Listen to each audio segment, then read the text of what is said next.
kumpulan akan membentangkan sumbangan tamadun Islam dalam bidang ilmu falak. Okay, next. Okey, ini adalah antara ahli kumpulan saya yang akan bermula daripada saya, Nick, dan seterusnya Alif, Johan Arif, Manisha dan akhir sekali Amir. Okey, next.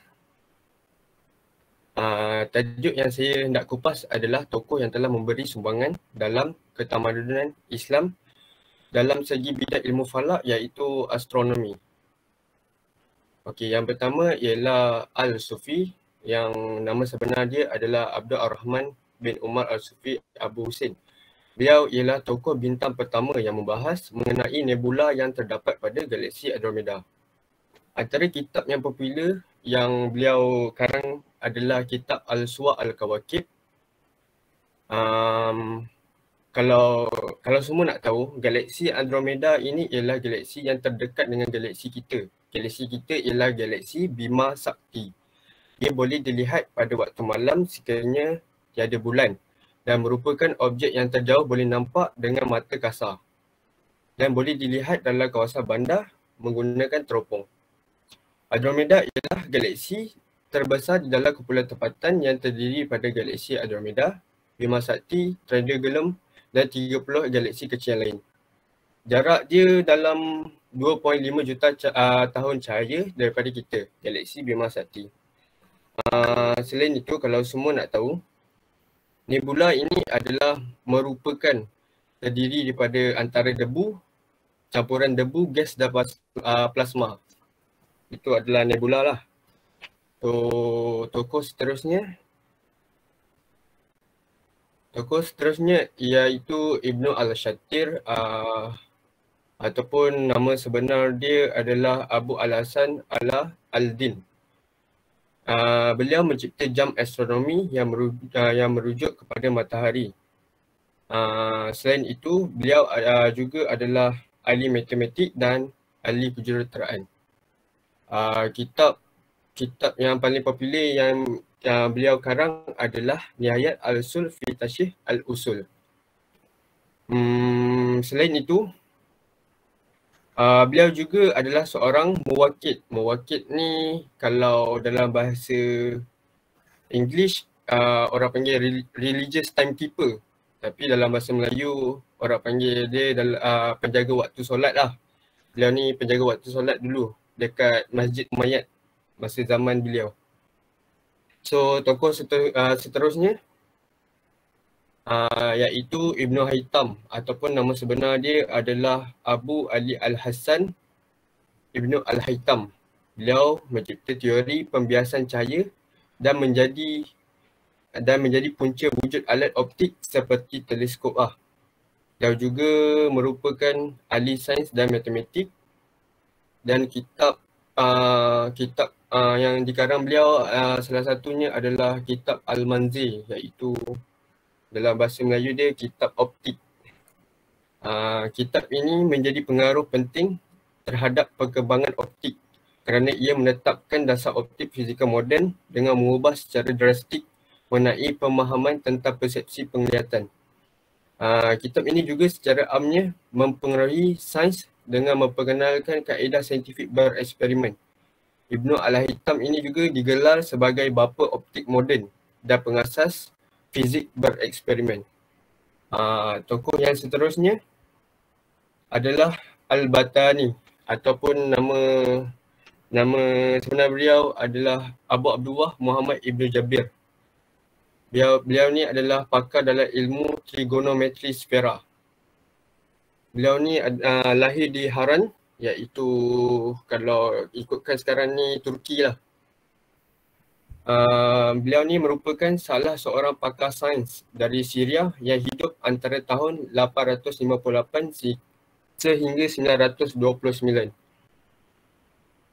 Salah satu pencapaian beliau adalah yang paling terkenal lah. Dia memperkenalkan tahun matahari sebagaimana 365 hari, 5 jam, 46 minit dan 24 saat. Tokoh yang seterusnya iaitu Al-Khawarizmi ataupun nama sebenarnya adalah Muhammad Ibn Musa Al-Khwarizmi. Beliau ialah seorang pakar dalam bidang matematik, astronomi dan geografi dari Iran. Al-Khwarizmi juga dikenali sebagai bapa algebra. Beliau telah menciptakan pemakaian sin, cos dan tan dalam penyelidikan trigonometri dan astronomi. Beliau juga mencipta safihah sebagai penyempurnaan kepada alat astrolab yang dicipta oleh Muhammad bin Ibrahim Al-Fazari. So kalau nak tahu safihah ini, dalam bahasa Arab dia safihah lah. Kalau dalam bahasa Melayu dia adalah pengambil bintang lah. Dia punya fungsi dia antara dia adalah untuk menentukan kedudukan serta meramalkan kedudukan matahari, bulan ataupun planet dan bintang lain. Selain itu juga, dia boleh menentukan waktu tempatan berpandukan latitude setempat dan sebaliknya, mengukur penyegitigaan serta menilik horoskop. Okey, sekian daripada saya. Okay, Assalamualaikum. Okay, nampak lain sikit tapi tak apa. Okay, saya akan sambung daripada, saya Muhammad Fahan, saya akan sambung daripada Nick. Okay, tokoh seterusnya ialah Ali bin Abdul Rahman. Dia ni keluarkan satu jadual yang berguna lah untuk kita sebab dia keluarkan jadual tu untuk pengiraan waktu berdasarkan matahari. Jadi dekat gambar tu kita boleh nampak matahari orang panggil naik daripada timur ke barat. Macam kita nampak tu daripada istiwa ke Zohor, ke Asar dan juga seterusnya lah Maghrib, Isyak dan Subuh. Okey, seterusnya kita nampak dekat sini Nasiruddin Al-Tusi. Dia ni berasal daripada Parsi. Okay, dia kat sini dia tulis ahli astronomi dinasti Bani Umayyah yang terakhir. Okay, jadi yang dekat sini tak tulis banyak. Yang saya boleh ringkaskan, dia ni nama gelaran yang famous dia ialah bapa kepada trigonometri. Dia maknanya dia power lah dalam trigonometri, dalam astronomi, arkitek. Jadi dalam matematik dia ada dalam 150 buku. Kalau boleh Google, dia ada dalam 150 buku dalam bahasa Arab dan juga bahasa Parsi dalam ilmu hisab lah, ilmu pengiraan. Okay, seterusnya. Okay, next. Okay, kat sini kita ada Ibnu Al-Zarqiyali. Dia cipta satu kompas untuk menentukan jarak antara bulan dan bumi dan juga bintang-bintang dengan matahari. Maknanya kompas ni boleh agak jarak daripada bulan ke bumi. Jadi daripada jarak bulan ke bumi ni penting juga untuk tahu arus air laut, jadi ombak macam mana, elok ke tak. Jadi banyak yang guna ialah nelayan dan juga yang pedagang-pedagang yang menaiki kapal. Okay, seterusnya. Okay, dekat sini kita ada Al-Bateknuis. Okay, dia orang pertama yang menggunakan cosine dengan garis sendang dan juga segitiga dan juga sudut penggunaan lambang trigonometri ke barat. Okay, dia ni bidang dia tak beza dengan macam yang Abang Nick bagi tahu daripada Al-Khwarizmi tu. Dia ni antara yang mengeluarkan sin konstan. Adik-adik akan nampak ni waktu adik masuk sekolah menengah dalam masa tambahan. Okay, dekat ni dia amat penting lah dalam bidang trigonometri. Jadi kalau nak jadi arkitek ke apa, memang akan belajar benda ni. Okay, seterusnya. Okay, dekat sini kita ada Al-Biruni. Dia antara penyumbang terbesar lah dalam bidang ilmu falak ataupun astronomi dalam Islam. Okay, nama penuh dia ialah Abu Raihan Muhammad bin Ahmad Al-Biruni. Tapi nama pendek dia orang panggil dia Al-Biruni je. Dia ni power dalam bidang matematik dan juga astronomi. Dia hidup daripada tahun 973 ke 1048. Okay, antara sumbangan yang dibagi ialah sama ada bumi berputar pada paksi atau tidak. Maknanya dia antara yang menjumpai lah, yang dapat tahu yang bumi ni dia berputar ikut paksi. Okay, seterusnya dia membuat pembandingan tentang hala tuju bumi dengan hala laju cahaya. Maknanya dia dapat tahu berapa laju cahaya, sebab cahaya ni macam kita tahu antara memang hala laju dia memang lagi laju daripada bumi. Okay, seterusnya orang pertama yang membuat astronomi fenomena fenomena astronomi. Lain menerangkan mengenai siang dan malam, maknanya macam yang kita nampak tadi ada jadual siang ke malam, matahari timbul daripada timur ke barat. Selain itu dapat membuktikan panjang siang setahun dikutuk. Disebabkan bumi ni bahagian kutub utara dengan selatan dia dekat atas, jadi matahari dekat bahagian tepi tu. Dan dua kutub ni dia punya paksi dia, sebab dia dekat paksi, jadi matahari tu memang akan berbeza waktu. Jadi ada yang matahari ada sampai 24 jam punya matahari, stay daripada pagi sampai ke malam matahari tak, maknanya kawasan diorang tak akan gelap sebab matahari ada setengah di kutub utara pula matahari tak keluar, jadi kawasan dia gelap. Seterusnya faktor perkembangan astronomi dalam tamadun Islam. Yang ni bahagian ni bosan sikit sebab panjang, jadi ada bahagian agama, instruksi sains dengan politik.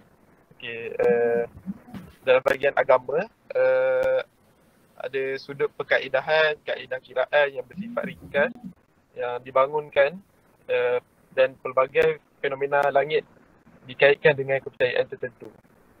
Kepercayaan berkenaan direkodkan dalam karya tulisan dan membentuk disiplin astrologi. Astronomi pada fasa penempatan ini didominasi oleh pemimpin agama dan adat. Maknanya pada era ni, pada zaman tu lah, orang yang power, yang handal dalam astronomi dan matematik apa semua biasanya akan datang daripada pemimpin agama dan juga pemimpin adat. Daripada pandangan sains, antara perkembangan tamadun Islam, dia ialah pendorong utama kepada ilmu pengetahuan dan termasuklah dalam ilmu astronomi macam yang dalam bahagian agama tadi didominasikan. Seterusnya terkesan daripada penghasilan teknologi dan penerapan dalam pelbagai cabang ilmu lain. Maknanya bukan setakat astrologi saja, dia ada dalam bahagian sains, bahagian perniagaan dan macam-macam lagi. Selain itu, kaedah uji kaji menjadi lebih sistematik dan dibaiki secara berterusan kesan daripada penghasilan dan perubahan teknologi. Jadi bila masa berlalu, banyak benda yang kita baru belajar, jadi kita akan baiki balik kesilapan yang sebelum-sebelum tu. Jadi yang ini ada yang cacat, jadi kita baiki balik untuk bagi perfect. Daripada sudut politik, kat sini dia tulis pada peringkat teknologi, masyarakat manusia sudah berada di dalam sistem sosial yang lebih kompleks. Maknanya waktu tu dah mula berkembang dengan teknologi, dah ada macam-macam, dah ada kompas dan yang lain apa semua. Ada aktiviti pendidikan dan penyampaian ilmu pengetahuan dalam masyarakat berkembang dalam pelbagai bentuk dan lebih bercorak pengkhususan. Maknanya waktu zaman tu jadi orang bukan satu kerjaya saja, bukan jadi nak jadi astronomi saja ke, bukan, tapi dia ada banyak cabang. Jadi teknologi tu boleh digunakan untuk pelbagai jenis bidang. Yang last sekali ialah aktiviti berkenaan ditaja dan dinaungi oleh pihak pemerintah dan menjadi satu ciri penting untuk peringkat ini. Itu saja daripada saya. Terima kasih. Saya akan serahkan kepada Johan Arif.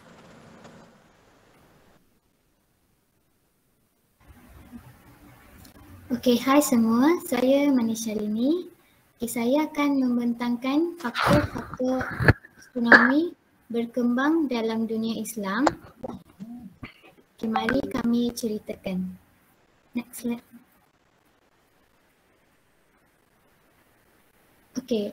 Pertama adalah faktor ajaran Islam yang menggesa umatnya untuk memikirkan fenomena yang Tuhan diciptakan di alam ini. Perkara ini termasuklah segala kejadian yang terdapat di langit seperti siang, malam dan sebagainya.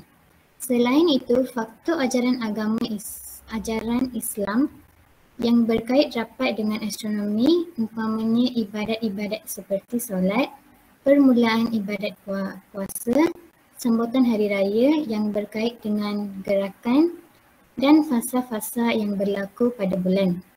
Seterusnya, keadaan ini memberikan satu cabaran umat Islam pada zaman silam untuk mendalami ilmu astronomi agar ibadat-ibadat yang berkait rapat dengan musim-musim tertentu dapat diselesaikan.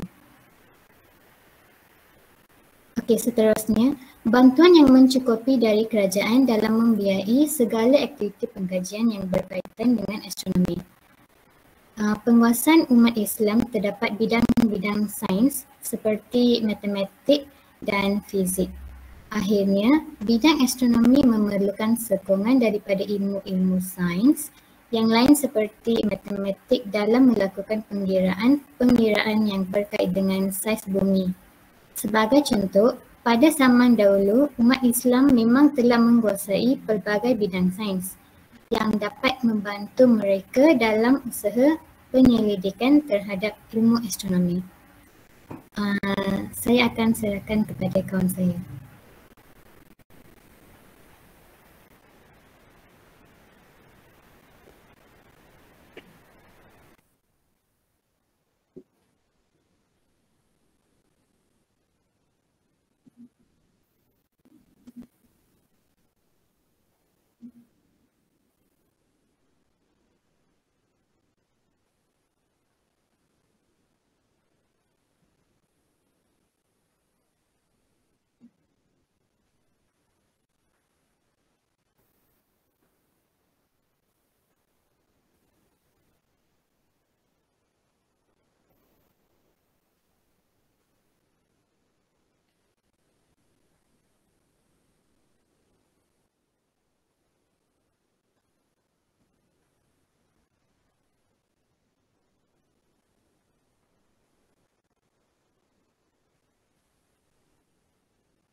Okey, Assalamualaikum. Ada lagi tak adik-adik dalam ni? Cuba respon sikit. Tidak. Ada.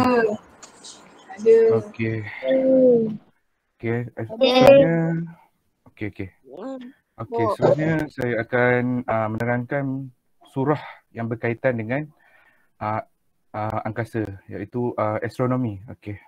First, surah An-Nuh, surah yang ke-71 ayat yang ke-16 menceritakan mengenai matahari dan bulan. Okey, ni matahari dan ni bulan. Okey, dalam ayat ini bulan dinyatakan sebagai munir, iaitu cahaya, dan matahari sebagai siraj, iaitu obor. Dalam ayat ini menceritakan fungsi bulan yang hanya memantulkan cahaya daripada matahari dan tidak mengeluarkan cahayanya sendiri. Gambaran ayat Al-Quran ini sememangnya tepat apabila menggambarkan matahari itu sebagai obor, iaitu siraj yang mengeluarkan cahaya dan haba. Seterusnya, surah Al-Zumar, iaitu surah yang ke-39 ayat 5, menceritakan kejadian siang dan malam. Dalam Al-Quran, menggambarkan pertukaran antara siang dan malam berpunca daripada proses putaran yang berlaku pada bumi. Perkataan yang digunakan bagi menggambarkan situasi siang dan malam ini ialah kawara, yang bermaksud kata bentuk serban dah. Imagine dalam bentuk serban, iaitu bumi mengelilingi matahari. Seterusnya, perkembangan astronomi dalam dunia Islam. Okey, ni agak membosankan sikit. Okey. Pada abad ketiga Hijrah atau 9 Masihi telah lahir tokoh-tokoh astronomi yang terkemuka sepanjang zaman seperti Habash Al-Hasib dan juga Khawarizmi yang kawan saya ceritakan tadi. Pada abad ini, penyelidik dan pengkaji terhadap astronomi telah dilakukan dengan gigih dan bersungguh-sungguh. Pada abad ke-4 Hijrah atau 10 Masihi telah menonjolkan lebih ramai tokoh-tokoh astronomi yang lahir daripada penganut Islam. Okey, yang pada tahun 3 Hijrah 9 Masihi ni banyak tokoh-tokoh daripada Islam lahir pada tahun ke-3 Hijrah atau 9 Masihi. Seterusnya, pada abad ini Abdurrahman Al-Sufi telah melakarkan ilustrasi bintang yang disifatkan oleh George Sarton sebagai masterpiece dalam sejarah ilmu astronomi dunia. Manakala Abu Said Al-Rizzi pula telah mencipta astrolab. Astrolab tadi adik-adik dah tahu kan, tadi awal-awal pasal tokoh tu astrolab bentuk dia yang membulat tu. Dan beliau juga membuat kenyataan bumi adalah mengelilingi matahari, bukanlah ayat salah tu. Dia membuat kenyataan bahawa bumi adalah mengelilingi matahari dan bukan matahari yang mengelilingi bumi. Okey, pada abad yang ke-5 Hijrah atau 11 Masihi. Okey, menyaksikan kecemerlangan tokoh-tokoh astronomi yang beragama Islam yang lainnya seperti Al-Biruni, Ibnu Yusuf dan Al-Zarqali. Antara sumbangan yang telah dilakukan oleh Al-Biruni adalah membuat banyak ukuran yang berkaitan dengan saiz bumi dan seumpamanya. Okey, kesimpulan pada pembentangan kami pada hari ini ialah di saat dunia barat sedang berada dalam era kejahiliahan yang digelar zaman kegelapan, umat Islam pula berada pada sudut tahap yang amat gemilang dari segi pelbagai sudut dan aspek, di mana konteks ilmu, astronomi, sarjana Islam telah memelihara dan mengembangkan ilmu tersebut. Bayangkan, seandainya umat Islam pada masa itu tidak memelihara warisan ilmu astronomi ini, tentunya ilmu tersebut akan terhapus dan kemajuan tidak akan tercapai seperti sekarang. Pengetahuan manusia mengenai alam ini tentunya akan lebih lambat andai kata tiada pengkajian menyeluruh lagi bersepadu dilakukan oleh sarjana-sarjana Islam pada zaman terdahulu. Okey, sekarang ni jawab kuis ya. Boleh tak? Boleh. Okey. Soalan yang pertama, apakah faktor perkembangan astronomi dalam tamadun Islam? A, B, C atau D? A. Lagi? Apa lagi jawapan? D lagi? D. C. C. Lagi? Majoriti dah awak D D.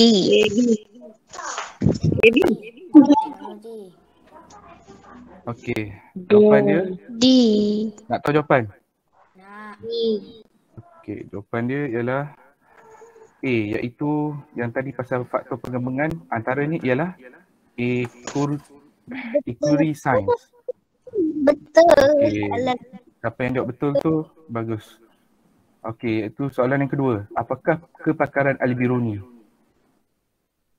Okey, A, B, C, D. C. C. Lagi. Ada 60 Ada 30 orang untuk murid-murid ni takkan B. 2-3 orang je jawab. B. C, D. B. Okey. B. Okey, tengok jawapan pula. Apa jawapan dia? Okey, betul. C. Siapa yang jawab C tu? Okey, bagus. Anda peka dengan apa yang kami bentangkan. Okey, seterusnya. Ni soalan tipu mas. Apakah yang dimaksudkan dengan siraj? A, B, C, D. A. A. A. Majoriti jawab A. Okey, betul. A. Okey, seterusnya. A. Adakah bulan memantulkan cahaya? Ya atau tidak? Ya. Ya. Ya. A. A. A. Okey, betul, semua betul. Okey. Okey, betul. A.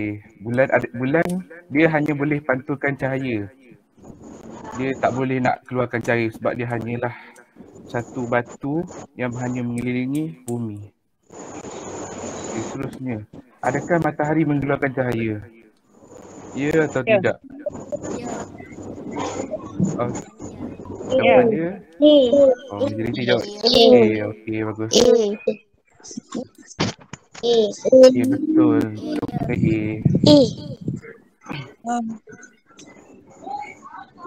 A. Ni santai. Dengar kan?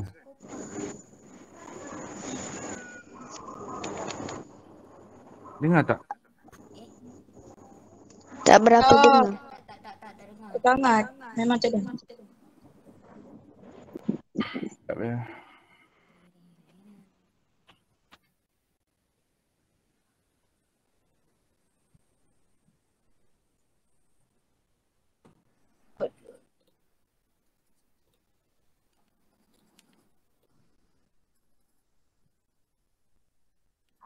Lagi.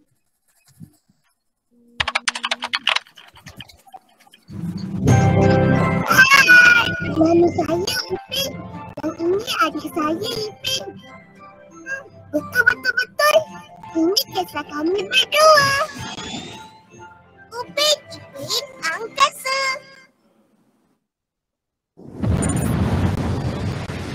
Lima, empat, tiga, dua, satu.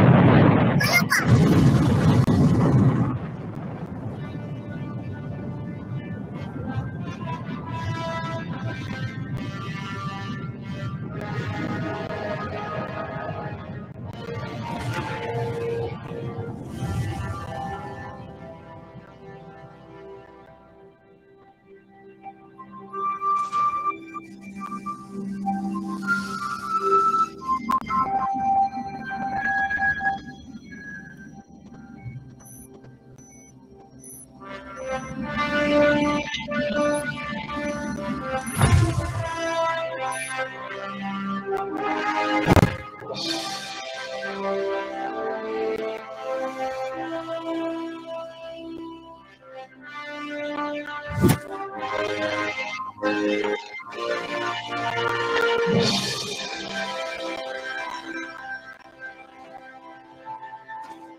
Kau sudah berjalan ke ni, Pin? Betul.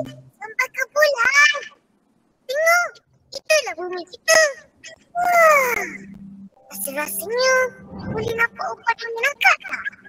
Ish, mana nampak? Jauh lah. Itulah bumi. Pin, kenapa di sebelah gelap, sebelah terang? Bumi kita kan bulat. Bila bumi berpusing, bahagian yang kena cahaya matahari jadi siang. Yang tak kena jadi malam kan? Oh, macam tu ke? Bukan matahari yang bergerak. Sebab bila pagi matahari naik, bila malam matahari turun. Salah tu. Matahari tak bergerak. Yang bergerak bumi dengan bulan. Bulan pusing bumi jadi satu bulan. Bumi pusing matahari jadi satu bumi. Ish, bukanlah 1 tahun. Oh, jadi yang besar ni matahari lain. Benar-benar. Dalam sistem surat kita, matahari lah yang duduk di tengah. Dan planet-planet semua ni berpusing keliling matahari. Oh, ya ke?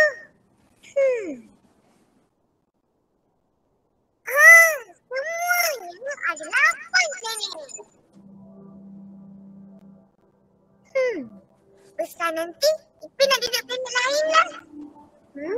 Habis tu, Opa dengan Akak macam mana? Kita bawa lah sekali. Kita duduk dekat... planet tu, dekat sikit dengan matahari. Itu planet utari. Mana boleh duduk situ? Makin dekat dengan matahari, makin panas.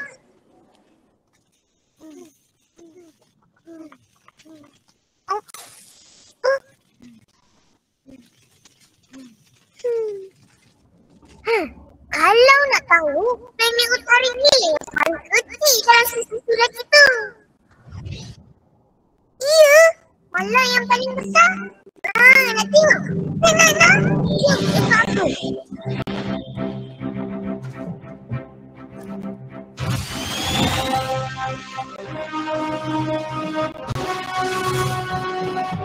Jagi, Pin. Mana terang tak?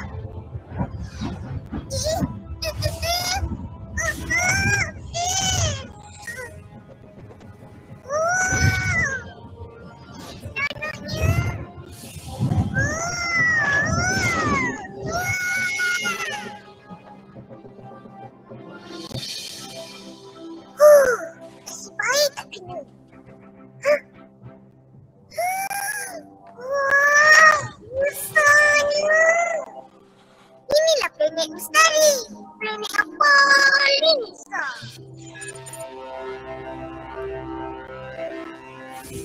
Pin, tengok.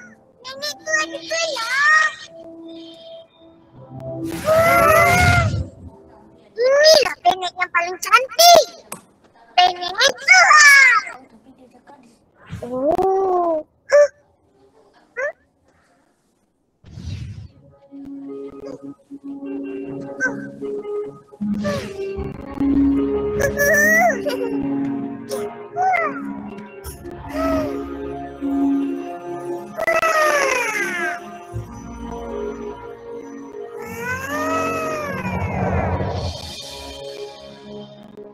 Seronoknya. Tak nak balik lah. Ipin, kenapa kita datang sini? Nak cari anak bulan. Jom. Apa tu?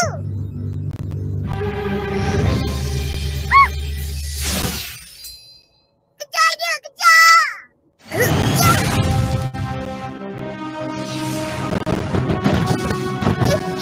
Kenapa ni? Alamak. Dah habis.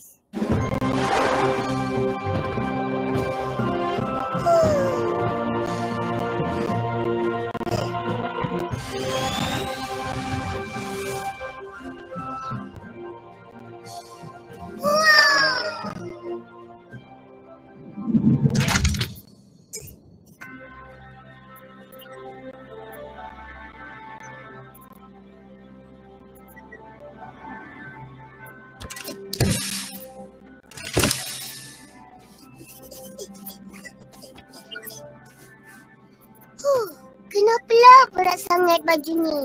Mestilah baju ni khas untuk angkasawan.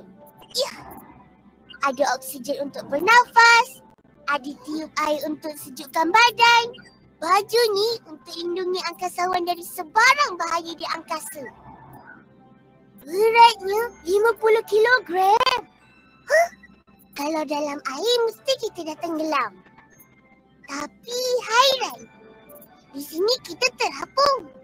Apa hairannya? Di sini tak ada graviti. Sebab tu kita terapung. Itu pun tak tahu.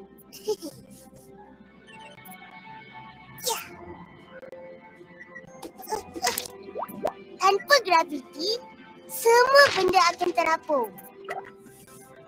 Makanan, minuman, semua. Betul lah.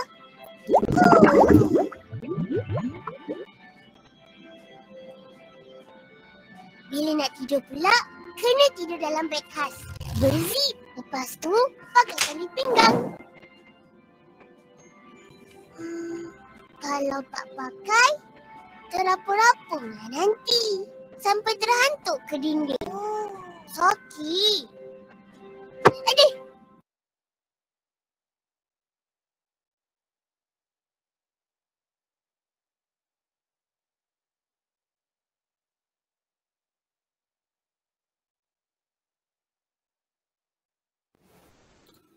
Okey, sekian daripada grup kami, grup 7. Terima kasih dan Assalamualaikum. Ada apa-apa pertanyaan nak tanya?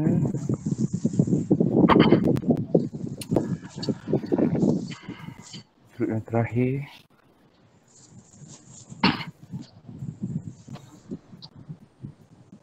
Okey, tak ada. Okey. Tak ada. Seterusnya saya serahkan kepada pengerusi majlis. Sekian, terima kasih.